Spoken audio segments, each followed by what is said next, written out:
Boa noite, meu nome é Flander Silva Ramos. Eu vou apresentar um seminário virtual sobre a síndrome da morte súbita da soja, causada por Fusarium solani, FSP glicines. O professor é o Milton Luiz da Paz Lima e a disciplina é de Fitopatologia 1.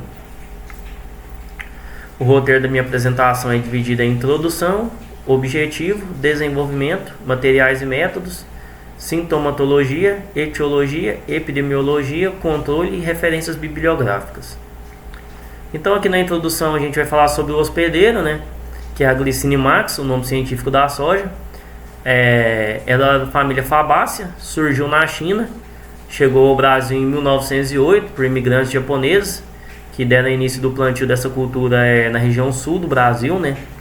Então ela vem avançando da região sul até as regiões atuais. O crescimento produtivo foi expandido em 1980, quando essa cultura foi introduzida aqui na nossa região centro-oeste, nos estados de Goiás, Mato Grosso do Sul, que hoje são os principais produtores desse grão no Brasil, né? Então a gente vê que a soja hoje é a principal cultura cultivada no nosso território. O Brasil é o segundo maior exportador de soja do mundo, só fica atrás dos Estados Unidos, mas tem brigado lado a lado para poder alcançar esse título de maior produtor, né? O grão mais produzido hoje no Brasil é a soja, então isso faz a importância, né, da gente entender sobre as doenças dessa cultura, pois é uma cultura que é bastante disseminada no Brasil. Aqui eu trouxe alguns dados. A gente tem uma área plantada de 45.888.006.000 hectares, um crescimento de mais de 2,3%.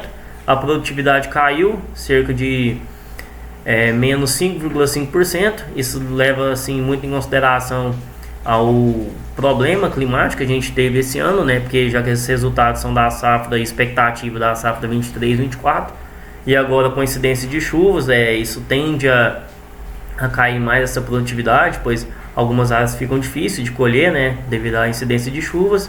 A produção consequentemente vai cair devido à baixa produtividade também esperada, vai cair cerca de menos 3,4% de déficit. É o que a gente se espera para essa safra 23-24 da cultura da soja. Agora aqui na introdução eu vou falar sobre o patógeno, que é o Fusarium solani, FSP glicines, é do gênero Sordariomicetes, agente causal de SDS-PVR. SDS é a morte súbita da soja e PVR é a podridão vermelha da raiz. É um fungo de difícil controle, pois sua incidência é um fungo de solo, né? Então fica mais difícil de você controlar ele, já que necessita de um manejo de solo, e manejo de solo geralmente é um pouco mais de custo elevado, consideração a manejo de forma foliar, né? Os danos na cultura podem chegar a 75%, então é um fungo bastante agressivo que causa algumas doenças que têm percas significativas na cultura da soja.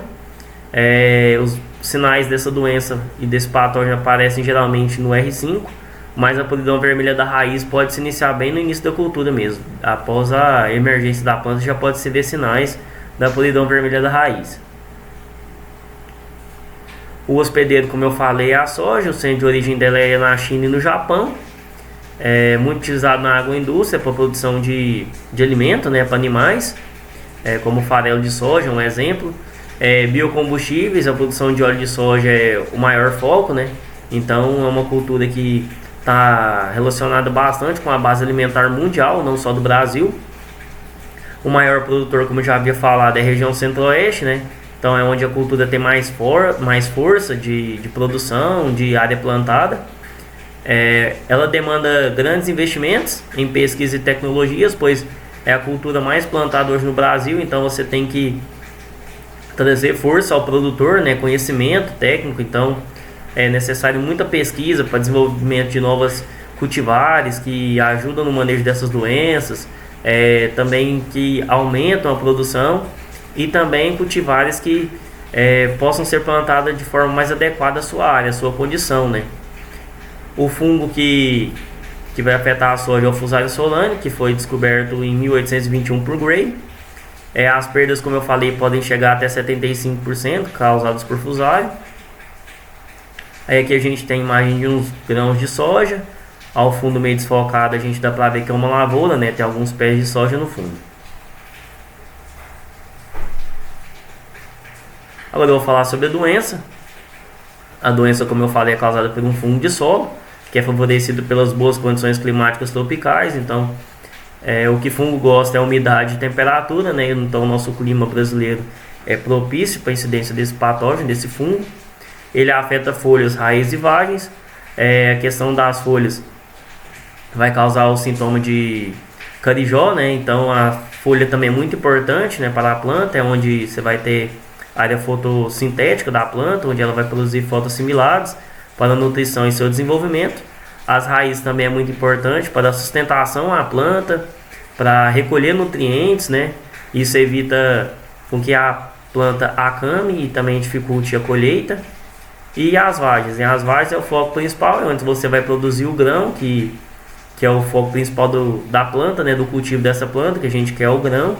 Então, se você perde vagem, você perde produtividade e também perde dinheiro. As maiores perdas são no período reprodutivo, então é quando a planta demanda mais atividade energética, né? Após a vegetativa, ela vai crescer e aí ela vai iniciar o processo reprodutivo, onde a planta para de crescer e gasta toda a sua energia na produção de grãos. E com esse fungo você vai dificultar isso, né? A produção, você pode ter abortamento de vagens, o que vai diminuir a produção. Você pode ter a morte súbita da soja, que a soja vai parar de encher grãos por causa de sua morte. Então você vai ter uma grande queda na sua produção. Os sintomas, como eu falei, é a folha carijó, desfolha, abortamento de vagens e morte súbita. Essa desfolha geralmente acontece em casos mais severos da doença. Como eu falei, a doença tem preferência, na verdade o fungo, né, que causa essa doença tem preferência para ambientes úmidos e com temperaturas elevadas, de 25 a 28 graus. Então ele tem uma maior incidência no nosso verão, né, no verão aqui na região centro-oeste do Brasil, devido ao aumento da quantidade de chuvas, né, que é onde a gente faz o cultivo da soja, devido à pluviosidade ser favorável e também ao fotoperíodo, né. Então, devido a esse fotoperíodo também positivo, a gente tem temperaturas muito elevadas nessas épocas. O manejo da doença é dividido em 3, geralmente. É o uso de cultivares resistentes, melhores condições de solo e plantio mais tardio, aliado à rotação de cultura. O patógeno, agora eu vou falar um pouco sobre ele. Ele é telemorfo, pertence à família Necticiae, ordem Hippocreales e do filo Ascomycota, segundo o Index Fugorum. É dividida em 5 espécies, né? A gente tem o Fusarium brasiliense, que tem o maior destaque, o Fusarium virgulimiforme, o Fusarium tucumaniae, e também existem outros dois que já tem um pouco menos de... se eu falar um pouco menos. Causa danos em folhas, caules, vagens, principalmente na raiz. Aí nessa parte aqui, quando a gente fala de principalmente na raiz, está alinhada a podridão vermelha da raiz, né, que também é causada pelos fungos. Mas como a gente está falando da morte súbita da soja, alguns sintomas geralmente é o abortamento de vagens, folha carijó, e em alguns casos pode afetar a raiz, causando tombamento também da planta. Tem conis de 3 a 4 septos. Aí eu trouxe algumas informações sobre comprimento e largura, mas de forma geral os conídeos são curvados, com 3 a 5 septos levemente pontiagudos no ápice e que medem de 4,6 metros de 4,6 uns e de 42 a 47 uns.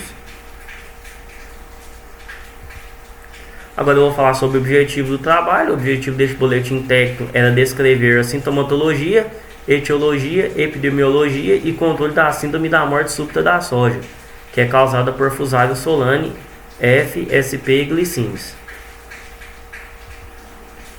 Aí no desenvolvimento eu vou falar sobre alguns aspectos que foi falados lá atrás, para a gente terminar de adentrar o assunto. Então, o hospedeiro, que é a soja, né, tem o nome científico de Glycine marcus, como eu falei, a família botânica é a Fabaceae.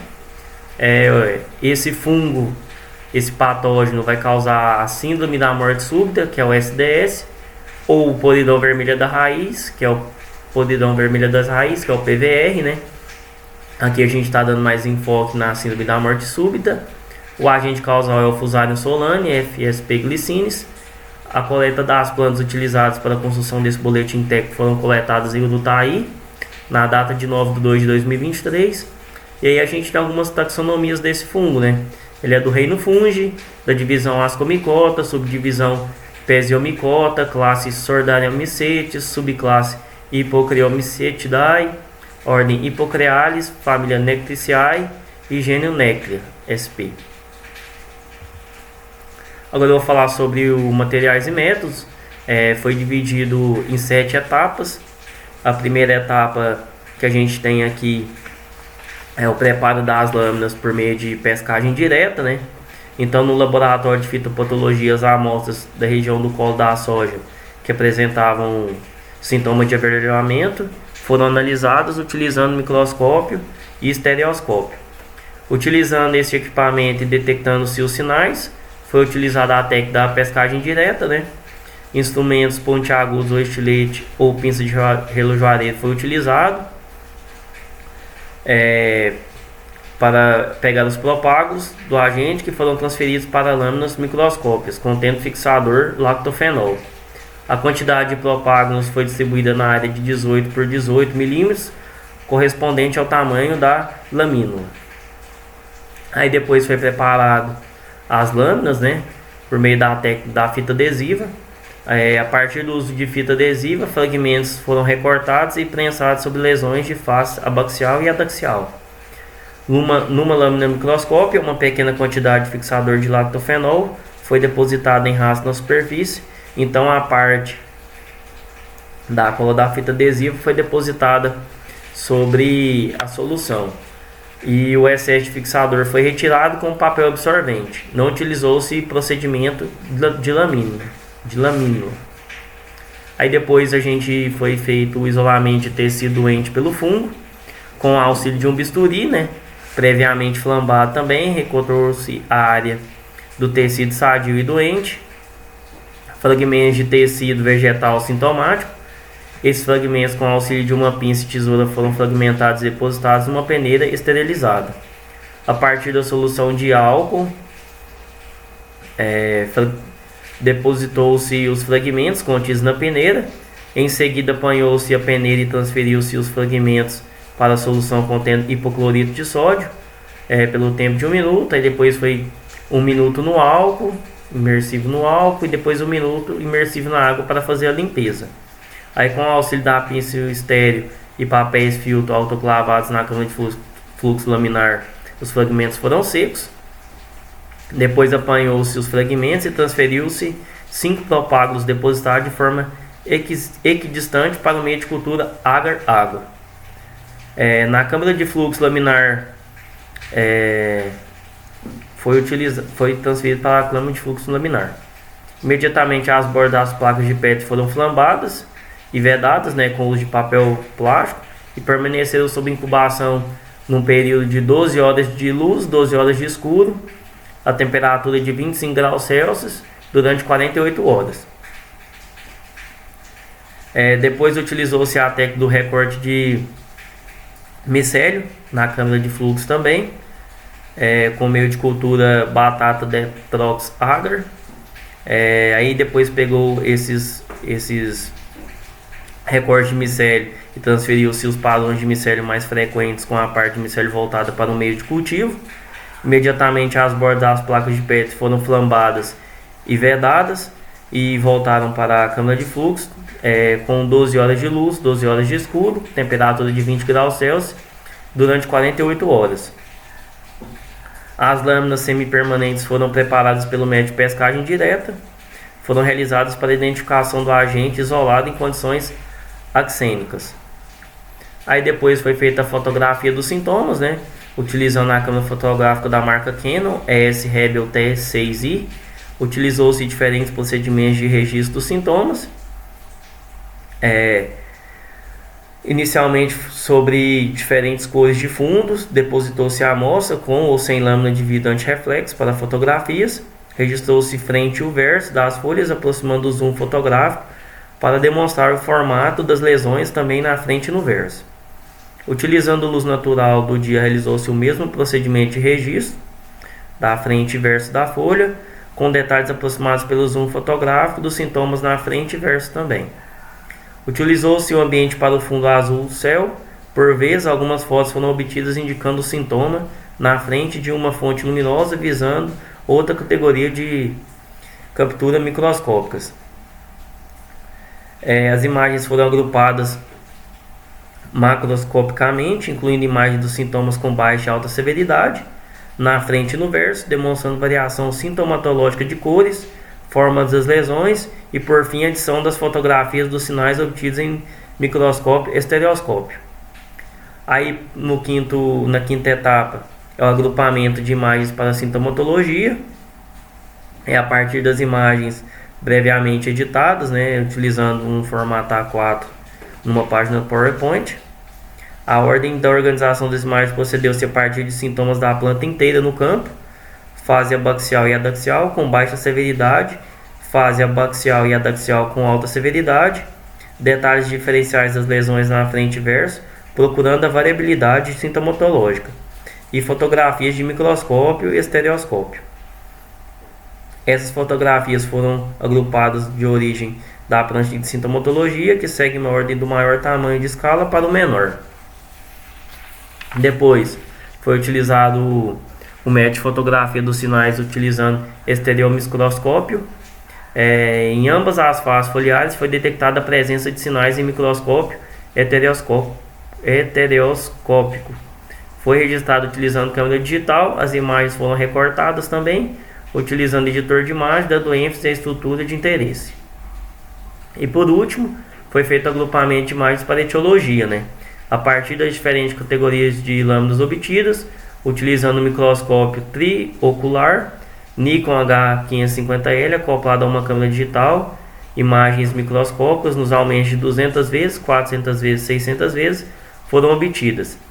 As imagens foram capturadas utilizando o software TopView, permitindo a adição de escala de 10 ohms em cada imagem microscópica. Foi registrado e detectado nas lâminas conidiosporo, micélio, cladinosporo, células conidiogênicas e conídeos. Selecionou-se as imagens na ordem da organização do maior para o menor tamanho. Quando as estruturas microscópicas, como conídeos, apresentaram variações na septação, tamanho, forma, superfície e variabilidade, foi adicionados na prancha. E na prancha, sempre as imagens com maior tamanho foram adicionadas inicialmente na prancha, e as fotografias com com maiores escalas de tamanho foram adicionadas no final. Agora eu vou falar sobre a sintomatologia. Os sintomas foliares e impactos na produção. Então, os sintomas foliares incluem manchas circulares irregulares, verde pálidas, acloróticas, conhecidas como folhas carijosas. Como eu falei, as plantas que encontravam-se em diferentes estágios de danos de mancha comprometendo cerca de 50% da área do limbo foliar da fase adaxial de forma circular irregular, dispersas, plágidas e cloróticas, dando sentido a sintomas de folha carijona. Essas manchas podem coalescer, formando regiões necróticas que podem comprometer até 50% da área foliar. Então, esse tecido, após essas lesões cloróticas, vai virar regiões necróticas, né, onde não vai ter mais a produção de fotossíntese, o que atrapalha também na questão de produção, né, da planta. A doença pode resultar na morte das plantas, afetando o florescimento, formação de vagens, peso das sementes e a altura das plantas. Então, a morte da planta é o sintoma, né, que a gente falou, que é a morte súbita da soja. Pode afetar o florescimento, já que o fungo tem maior severidade na época do reprodutivo da planta. A formação de vagens pode também ser afetada devido ao abortamento, né, dessas vagens. O peso das sementes, que no caso da morte súbita da soja, geralmente ela ocorre no R5. Então é quando a soja está começando a encher grão, então acaba que você perde. A planta não chega a transmitir esses fotoassimilados para o grão. E a altura das plantas, né, devido ao ser um fungo de solo, ele acaba atrapalhando, né, a planta a se desenvolver. Avaliação dos sintomas nas raízes. Os sintomas podem ser observado nas raízes, onde se nota pouco desenvolvimento radicular, então também afeta a questão da altura das plantas, essa planta vai conseguir buscar nutrientes muito longe. O apodrecimento e pequenas manchas azuladas a verde azuladas, então nessa raiz a gente vai ver esse sintoma de raiz azulada, né? Isso caracteriza muito a questão do patógeno fusário. A análise visual pode relevar manchas avermelhadas visíveis na raiz principal, indicativas de necrose do tecido cortical causada pelo patógeno. Então essas manchas avermelhadas está relacionada à podridão vermelha da raiz, né? Então essa podridão, que seria esse tecido necrosado, pode acontecer também. As considerações que a gente tem a fazer sobre a sintomatologia: a morte súbita da soja pode ser confundida com outras doenças, como a podridão parda da haste e o cancro da haste. A podridão parda da haste apresenta descoloração típica na parte interna da haste, então é diferente da questão do fusário, e ao passo que o cancro da haste também forma cancros nas hastes da planta infectada. Então, na questão de morte súbita da soja, não ocorre esses cancros. Essa aqui é a prancha de fotos, né? A gente consegue ver os sintomas de folhas carijós, anexado também a sintomas de necróticos, né? Essa região marrom, a gente consegue ver que o tecido já não existe mais, já morreu nessa região, então a planta não vai se recuperar mais. Nas imagens D e E, a gente consegue ver o sintoma de folha carijó, iniciando o processo de necrose, né? Nas imagens F e G, a gente consegue ver o lenho com coloração castanho clara, estendendo-se por vários centímetros acima do solo, e medula permanece branca, né? Já nas imagens G, a gente vê a raiz principal com mancha avermelhada, roxeada, abaixo do nível do solo, adquirindo coloração negra.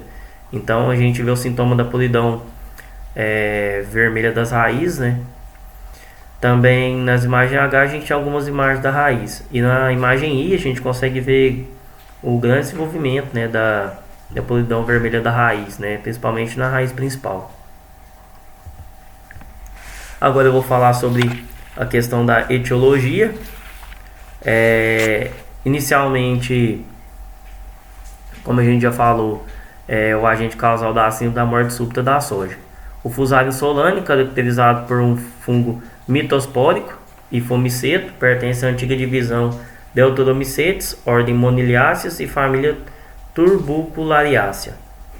A evolução da classificação e característica das espécies causadoras da SDS é dividida em 5, como eu já tinha falado, dando ênfase principalmente a Fusarium brasiliense, Fusarium virguliforme. Aí a diferença entre esses dois é que o brasiliense tem conídeos esporodoquiais cilíndricos septados com extremidades arredondadas. Já o virgulimiforme tem a produção de conídeos com célula apical e basal simétricas, em formato de vírgula. A morfologia em meio de cultura: crescimento inicial do micélio de cor branca ou levemente acinzentado em meio BDA. Então, no início, o desenvolvimento desse agente causal vai ter essa coloração branca ou acinzentada, né? Inicialmente ela é branca, aí com o tempo ela vai adquirir a coloração acinzentada em meio BDA. Aí, posteriormente, a formação de massa de conídeos esporodoquiais conferem a coloração azulada ou creme às colônias. Então, a gente vai ter, quando esse fungo começar com seus conídeos esporodoquiais, a gente vai ter a coloração azulada. As características gerais do fungo da SDS são conídeos curvados, com 3 a 5 septos e levemente pontiagudos no ápice. As dimensões do conídeo são de 4 a 5,5 ohms ou de 42 a 74 ohms. Exemplo de características morfológicas em isolagem fusária SP no Brasil. A gente vai ter referências a tabelas específicas que descrevem as características morfológicas dos isolados na maior ocorrência no país. Aí agora eu vou mostrar as tabelas aqui. Nessa tabela a gente consegue dar ênfase principalmente à disseminação, né, do fusário. Então a gente consegue ver que aqui a gente tem 2 estados, mas a gente sabe que esse fusário ocorre em toda a área brasileira, né, em todo o território nacional, devido ao nosso clima temperado, então que facilita o aparecimento, né, porque como o professor costuma falar, O fungo, para se desenvolver, precisa do hospedeiro, precisa do ambiente e também precisa que a planta seja, o fungo seja adaptado à contaminação dessa cultura, né? E o Fusarium, no caso, tem esses três fatores que favorecem, né? Ele hospeda a soja e tem um ambiente favorável, né? Então a gente tem aqui disseminação desse fungo em Brasília, que a gente consegue ver, em São João da Aliança, que é Goiás, e Poços, que também é Goiás. Então aqui a gente tem 2 estados com contaminação por esse patógeno. Aqui a gente vê as diferentes marcadores morfológicos, né? Então a gente tem morfotipo 1, morfotipo 2, morfotipo 3, morfotipo 4, onde também temos macrotipo 1, macrotipo 2, macrotipo 1 com conídeo esporodóquio e macrotipo 2 com conídeo esporodóquio. O macrotipo 1 caracteriza por esporos cilíndricos e fusiforme, com as laterais dorso ventral retas com extremidades arredondadas. Já o macrotipo 2 caracteriza por esporos falcados, com célula pé e célula apical evidente. Aqui a gente tem algumas planchas de fotos. Aqui a gente consegue ver na primeira imagem a gente consegue ver as colônias fúngicas de Fusarium solane em placa de Petri na parte adaxial. Aí a gente já vê uma coloração branca passando para o acinzentado. Já na B a gente já vê uma coloração bem acinzentada, né? E aí a gente tem nas imagens C, D e E, a gente tem as imagens das células, né, conidiogênicas. Já na G a gente tem os cladimidosporos. Já na H a gente tem o conjunto de conídeos. Na I a gente tem o conídeos. Na J, conídeo com cicatriz de seção. LM a gente tem conídeos espodoquiais cilíndricos septados com extremidades arredondadas. Então a gente tem imagens maiores para imagens microscópicas, né? Agora eu vou falar sobre a epidemiologia, né, desse patógeno. A introdução dos patógenos como Fusarium solane sp. glicine muitas vezes ocorre através de resíduos de tecidos infectados da planta. Então a transmissão do Fusarium solane pode ocorrer também das sementes pela presença de esporos, estruturas de sobrevivências ou resíduos de colheita contendo inóculo, sendo as estruturas de resistência na forma de clamidosporos, localizados no solo ou em restos culturais, constituem o inóculo primário da doença. Então a gente tem essas estratégias de transmissão, né, que podem estar ligadas tanto à localização do resíduo quanto à biologia específica do patógeno. O mecanismo de transmissão do fungo Fusarium solane sp. glicine, a transmissão deste fungo pode ocorrer de várias maneiras, né, incluindo via sementes contaminadas, como eu falei. Estruturas de resistência como clamidosporos presentes no solo ou em restos culturais são fundamentais como inóculo primário da doença. Então são a estrutura de resistência, né, o que vai fazer esse patógeno voltar à área, né? Após a colheita ele fica lá nesses restos culturais e assim que tiver as condições favoráveis ele vai voltar a infectar a área. A predisposição à infecção e disseminação, a presença de clamidosporos aderidos às sementes é crucial para o patógeno. Então essa semente que já tem a presença desses clamidosporos aderidos a ela, quando chegar no solo, vai facilitar, né, o desenvolvimento da doença, do patógeno, permitindo também a infecção e disseminação do fusário. Condições favoráveis no solo, como altos níveis de nutrientes, presença de água livre, promovem o desenvolvimento do fungo e aumentam a severidade da doença. A questão da água também é meio que desloca, né, a oportunidade desse fungo se locomover no solo. Influência de fatores ambientais na severidade da doença, condições específicas como alta umidade do solo e temperatura a menos favorecem o desenvolvimento dos sintomas nas raízes e na parte aérea da planta. Então esse fungo, para seu crescimento, ele precisa de temperaturas elevadas, né? Como eu falei, de 25 a 28. Mas quando chegar à noite, a temperatura cai um pouco, favorece o desenvolvimento, né, desse fungo. Então, o que faz com que ele cause danos mais severos, facilita na incidência de severidade, agressividade do patógeno. a temperatura ótima para o crescimento do fungo é em torno de 25 graus. Então no verão a gente tem as chuvas que facilitam, né, a predisposição do patógeno, a temperatura também é ideal, e também na noite, quando a temperatura cai, facilita o desenvolvimento da agressividade desse fungo.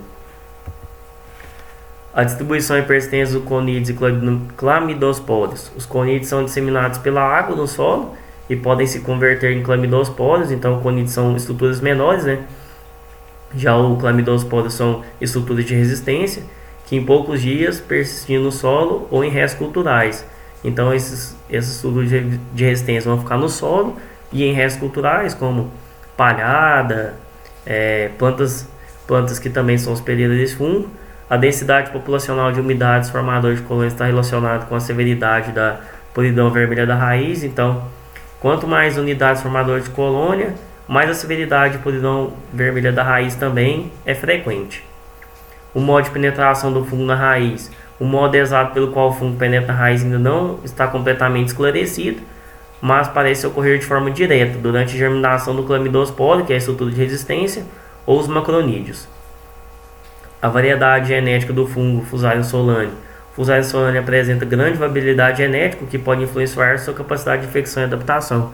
Então a gente tem várias variabilidades genéticas, né, de Fusarium solani. É um fungo que tem vários hospedeiros, várias formas de contaminação de algumas culturas, e também tem uma forma de reprodução sexuada em alguns momentos. Existem diversas formas especiais e variedades conhecidas do Fusarium solani, algumas das quais foram encontradas em diferentes espécies vegetais. Como eu falei, essa variabilidade genética do fungo acaba que você, na rotação de cultura, você pode colocar uma cultura que também é infectada por Fusarium solani, e assim fecha o ciclo, né? Você entra com a soja, que é infectada, depois você entra com outra cultura que também pode ser hospedeira desse patógeno, então esse patógeno vai cada vez mais ser disseminado na área. Agora eu vou falar sobre os métodos de controle. O uso de cultivares resistentes é o controle mais eficaz hoje. A caracterização de cultivares e linhagens de soja quanto à reação de podridão vermelha possibilita a recomendação das mais resistentes para o plantio, diminuindo assim as perdas de produtividade. Então, a gente usa o cultivares resistentes para diminuir o efeito desse patógeno, né, na área. Então, assim, você tenta garantir uma produtividade boa, apesar de você ter incidência desse patógeno. Além disso, esses genótipos servem para fontes de resistência para programas de melhoramento genético. Já no controle químico, a gente não tem controle químico adequado para morte súbita da soja. Fungicidas aplicados no sulco durante a semeadura ou para tratamento de semente têm apenas efeitos limitados sobre a redução da doença.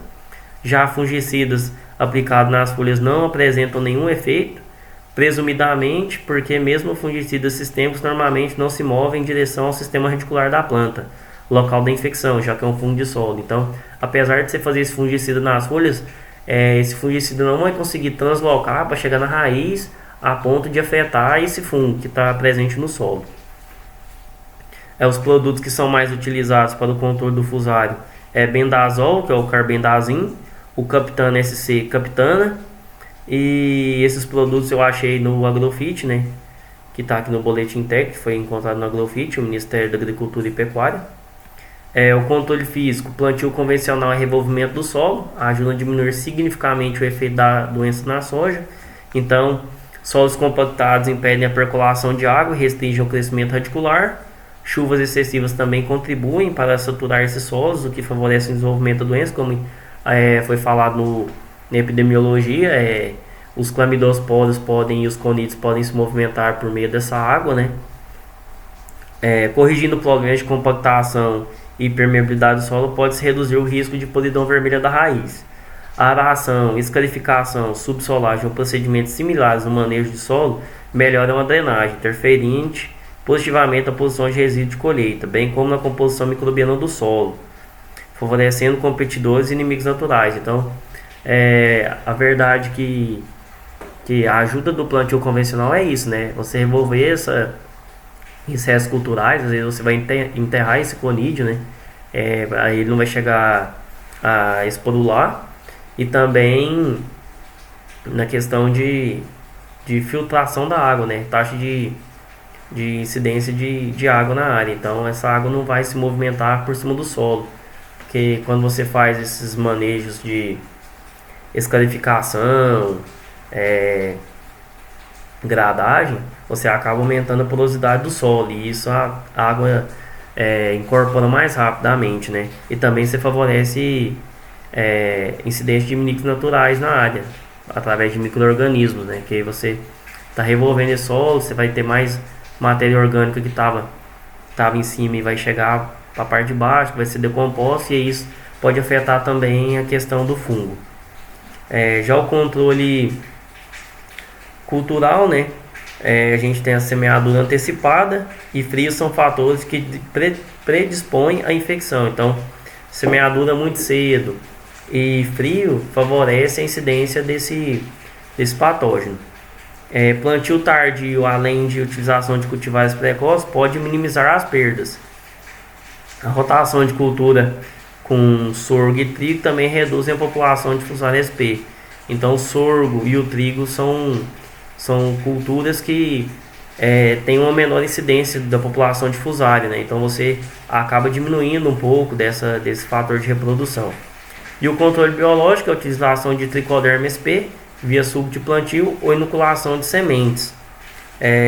Não há muitos estudos abordando o controle de Fusarium através de biológicos. Então, um trabalho que apresentou um resultado satisfatório foi apenas um, com boas perspectivas de isolar de tricoderma. Essas é as referências bibliográficas, né, que foi utilizado para fazer esse boletim técnico. Desde já, muito obrigado.